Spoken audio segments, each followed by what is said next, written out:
Hello student, मैं राजकुमार सैनी आप सभी छात्रों का राजस्थान अकेडमी चूरू द्वारा संचालित इस ऑनलाइन पाठ्यक्रम में हार्दिक स्वागत करता हूं। प्यारे बच्चों, आज हमारा टॉपिक रहेगा मैथमेटिक्स में मेंसुरेशन के बारे में रहेगा। और मेंसुरेशन का मतलब आप एरिया वगैरह सब कैसे फाइंड करते हो, वो सारी बातें आज हम इस टॉपिक में सीखने वाले हैं। तो देखिए, सबसे पहले कुछ महत्वपूर्ण जो इम्पोर्टेंट फॉर्मूले हैं वो मैं आपको लिखा रहा हूँ। जैसे आपके पास मान लो ट्रेंगल आता है, ट्रेंगल की शेप आपने समझ देखी होगी। ये ट्रेंगल आपका इस शेप में होता है, जैसे ए बी सी। ये मान लो इसका क्या आ रहा है, बेस आ रहा है। ये मान लो इसकी क्या आ रही है, हाइट आ रही है। जब आपको एरिया ऑफ ट्रेंगल निकालना होता है तो इसका फॉर्मूला काम आएगा 1/2 बेस इंटू हाइट। ये काम आ जाएगा। ये मान लो हाइट है इसकी। उसके बाद देखो, नेक्स्ट हम बात कर लेते हैं आइसोस्केल ट्रेंगल के बारे में।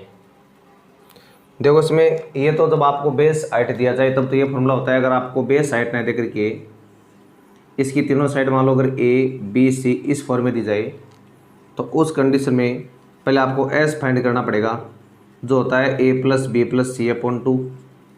और उसके बाद में जो area of A B C आएगा वो आपका इस फॉर्मूले से आएगा, यानी S minus A S minus B S minus C. ठीक है, ये आपको ध्यान में रखना है। इसके बाद जैसे मान लो आती है आपके पास आइसोस्केल ट्रेंगल आती है। तो देखिए, आइसोस्केल ट्रेंगल में क्या होता है, दो साइड आपकी इक्वल होती है ना। तो देखो, दो साइड इक्वल होने का मतलब मेरे पास ये शर्त आएगी। जैसे मान लो ये साइड मेरी ये आ रही है, ये भी ए है, ये मान लो मेरे पास क्या है, कम्प्लीटली बी है। और जब आप इसका एरिया निकालोगे तो यहाँ पर इसकी जो हाइट है वो इस तरह से हो जाएगी। तो इसमें आपका क्या आएगा, area of A B C आपका ये जाएगा। इसका आपको देखो अलग से फॉर्मूला याद रखना है, और इसका फॉर्मूला आपका होता है यानी b/4 रूट में 4a² माइनस b²। ठीक है ना। उसके बाद में आपका आता है एक इक्विलेटरल ट्रेंगल आता है, इक्विलेटरल ट्रेंगल। अब देखो, इक्विलेटरल में क्या होता है, तीनों साइडें बराबर आती है। इसे ए बी और सी। मान लो ये साइड ए है तो ये भी ए है, ये भी ए है। तो अब आपके पास क्या आएगा, एरिया ऑफ इक्विलेटरल ट्रेंगल। जब आप इक्विलेटरल ट्रेंगल का एरिया फाइंड करोगे तो अगर √3/4a² आएगा। ठीक है, यहाँ तक आप पहले इसको नोट कर लो, उसके बाद फिर मैं आपको आगे लिखाऊँ। कर लो, फटाफट नोट कर लो यहाँ तक। अब देखो नेक्स्ट आगे।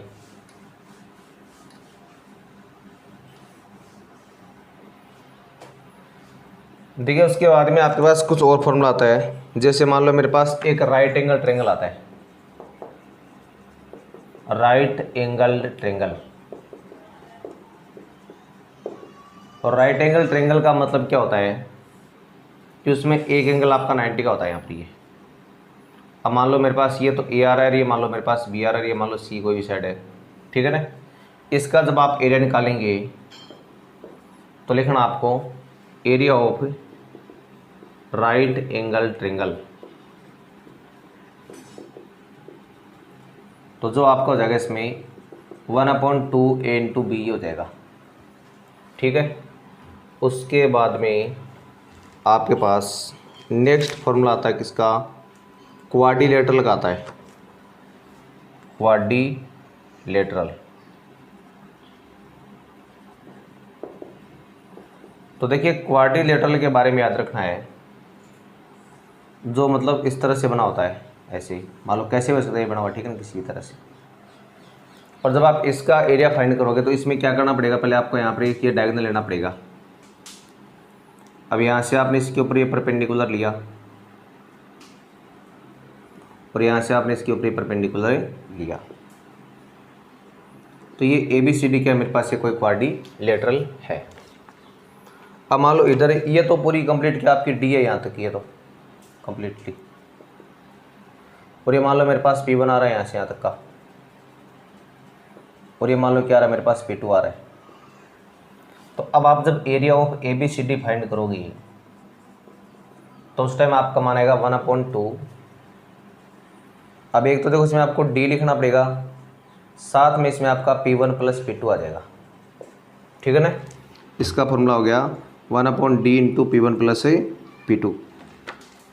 चलिए उसके बाद में कुछ और डायग्राम है, उनकी देखो बातें कर लेते हैं अभी। तो ये सारे मैं मिटा रहा हूँ एक बार, देखो आगे आप कुछ और डायग्राम।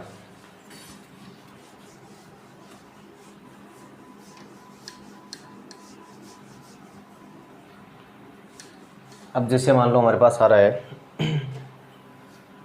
जैसे पैरेललोग्राम की बात कर लेते हैं। पैरेललोग्राम का मतलब ये हुआ इस तरह से ABC और ये D। अब इसमें मान लो ये तो इसका क्या हो गया, बेस हो गया एक बार। ये मान लो कि इसकी हाइट है, तो आपको लिखना है एरिया ऑफ पैरेललोग्राम।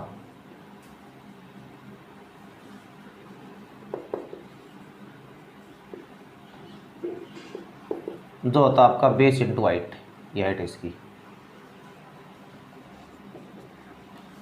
उसके देखो बाद में आपका आता है रेक्टेंगल का आता है, रेक्टेंगल। और रेक्टेंगल आपका कुछ इस तरह से होता है, जैसे मान लो ये ABCD आ रहा है मेरे पास, ये मान लो इसका लेंथ हो गई है, ये मान लो इसकी क्या होगी, ब्रेड्थ हो गई है। तो देखो जब आपको इसकी लेंथ और ब्रेड्थ दी जाए, तो अब देखो इसमें करना क्या आपको, एरिया ऑफ जो रेक्टेंगल होता है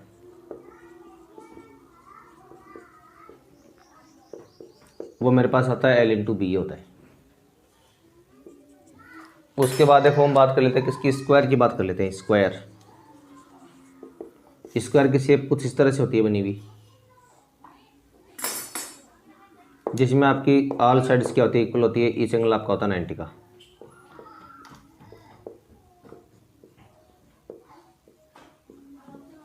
तो मान लो ये साइड A, ये भी A, ये भी A और ये भी A। और जब आप क्या निकालेंगे, एरिया ऑफ स्क्वायर फाइंड करोगे, एरिया ऑफ स्क्वायर जो आ जाएगा आपका साइड स्क्वायर। उसके देखो बाद में बात करते हैं किसकी, चलो देखो रोम्बस की बात करते हैं। रोम्बस का मतलब कुछ इस तरह से डायग्राम बन रहा है हमारे पास। और ये मान लो मेरे पास क्या है, ABCD कोई रोम्बस है, इसकी चारों साइड क्या है, इक्वल है।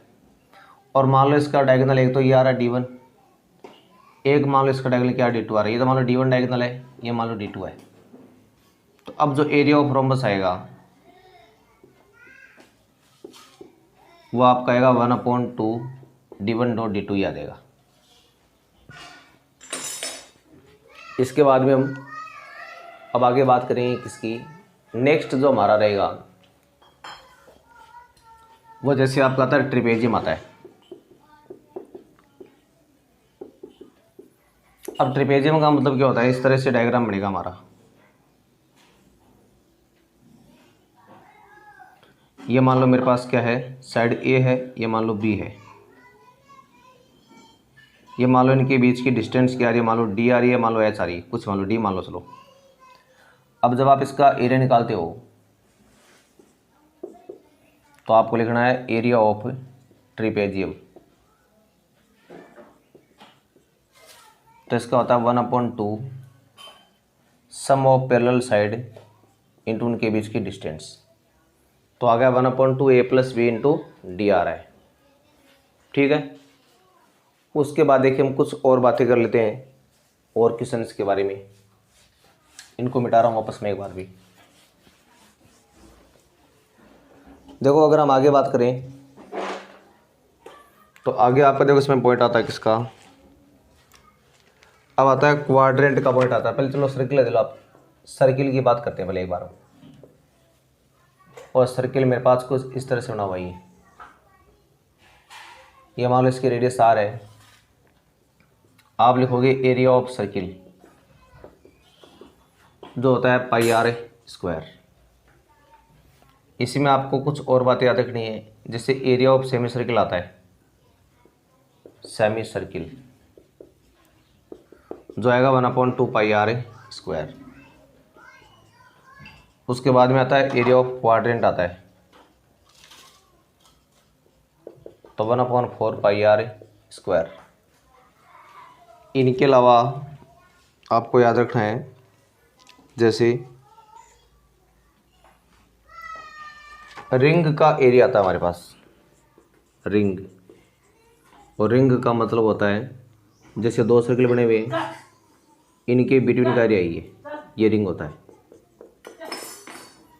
इस मान लो एक्सटर्नल की रेडियस तो R1 है, इंटरनल की मान लो R2 है, तो आपको लिखना है एरिया ऑफ रिंग बराबर मेरे पास क्या हो गया, पाई R1 square minus R2 square. ये आपने जो एरिया ऑफ रिंग है वो प्राप्त कर लिया है। अब देखिए इसके बाद हम नेक्स्ट अगले क्वेश्चन की बात करते हैं भी।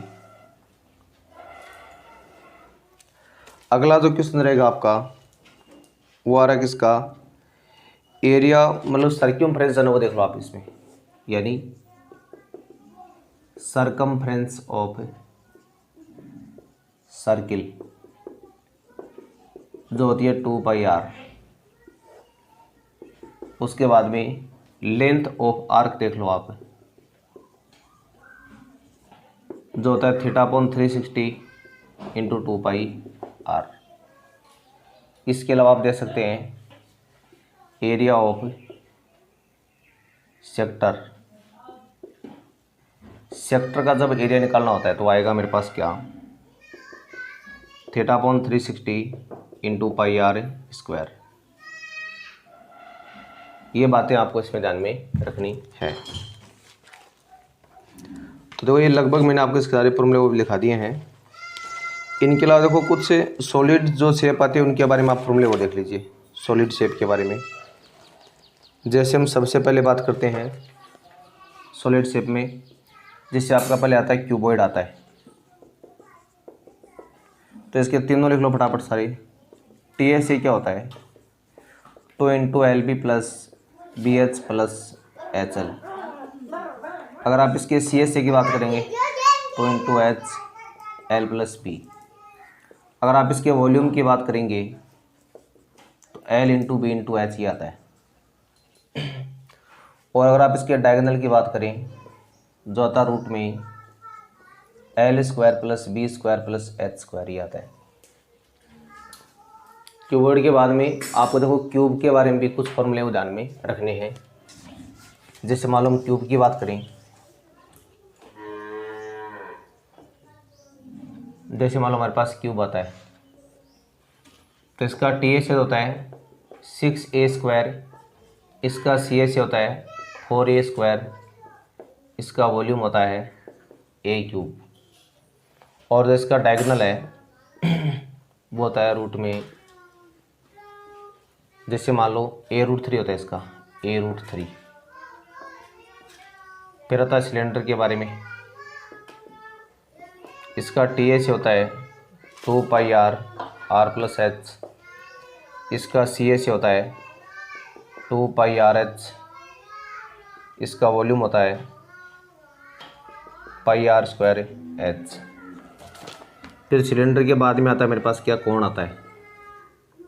कोण के बारे में याद रखो आप, इसका टी एच होता है पाई आर आर प्लस एल ये होता है, और इसका सी एच होता है पाई आर एल, इसका डायगोनल होता है आपका 1/3 पाई आर स्क्वायर एच। ये क्या होता है आपका, कोण होता है। अब कोण के बाद में आपको स्फीयर और हेमिस्फीयर के बारे में और याद रखना है, तो देख लो स्फीयर और हेमिस्फीयर का भी साथ में। हम बात करेंगे इसकी स्फीयर के बारे में। इसका जो टी एस है वो होता है 4 पाई आर स्क्वायर, सी एस इसमें होता नहीं है, इसका वॉल्यूम होता है 4/3 पाई आर क्यूब। और अगर आप हेमिस्फीयर की बात करें इसका TH होता है 3πr², इसका CH होता है 2πr², इसका वॉल्यूम होता है 2/3πr³।